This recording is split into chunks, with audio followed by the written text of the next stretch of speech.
Hello friends, today I am going to tell you about this working of the CO2 cylinder head valve.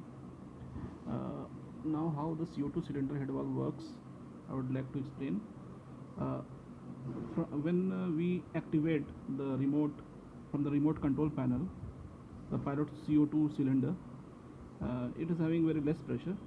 It comes in here and it goes from here on top of the cylinder head.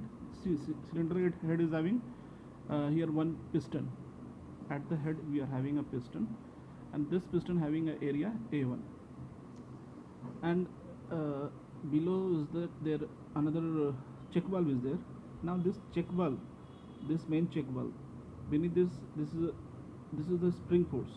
Now that spring force is pressing it towards the up, and it is closing here. It's just shutting it, and high pressure is working over here. From here, that pressure of inside this CO2 is there. Now this one, and through this is the siphon tube, and this high pressure CO2 is acting on the check valve. This check valve having area A2. This area A2 is lesser compared to the area A1 of this piston on the top. Now when a small pressure from the pilot CO2 cylinder comes in here, this pressure is very less, but the area is high. So as we know, by the formula, F1 is equal to P1 by A1. Here we are having P1 very less, but A1 is very high. Now since A1 is very high,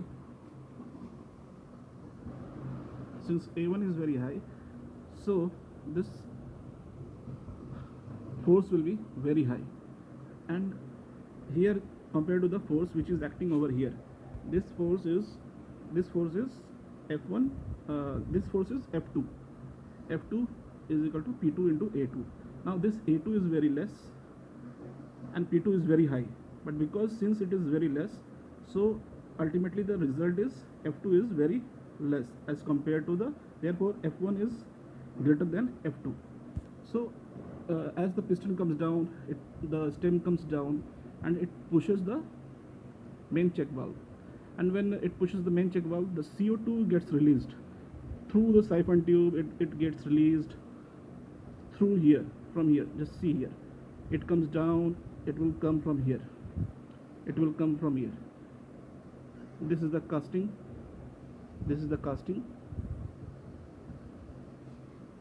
as you can see this, it will come from here. Now two things more I want to discuss is here we are having a bursting disc, and here we are having a pilot valve. Now how the what is the purpose of this? For this, we know if there is a temperature rise, considerable temperature rise, then finally it will rupture, and CO2 will escape out from the bursting disc. Now from this pilot valve functioning, I would like to mention, initially because of the pressure it is closed, and this pressure is very less, and regulation says in 2 minutes 85% of CO2 has to be released. In 2 minutes 85% CO2 to be released in the engine room. Now after that, only 15%, after 2 minutes only 15% of the CO2 will be left. Now what actually happens? Slowly that 15% also will come out. Now this will nothing will be there inside, so pressure will be no pressure will be there, and the CO2 which was acting over here, plus the pipeline CO2 from the pilot cylinder, all the pressure which was acting over here, this will push this pilot valve. It will get pushed up, and from here everything will be released. So no pressure will be acting over here, and it will get lifted up.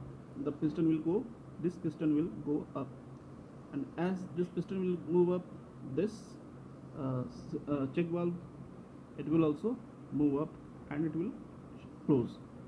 So as we are seeing here, there won't be any backflow of the CO2 from other bottles.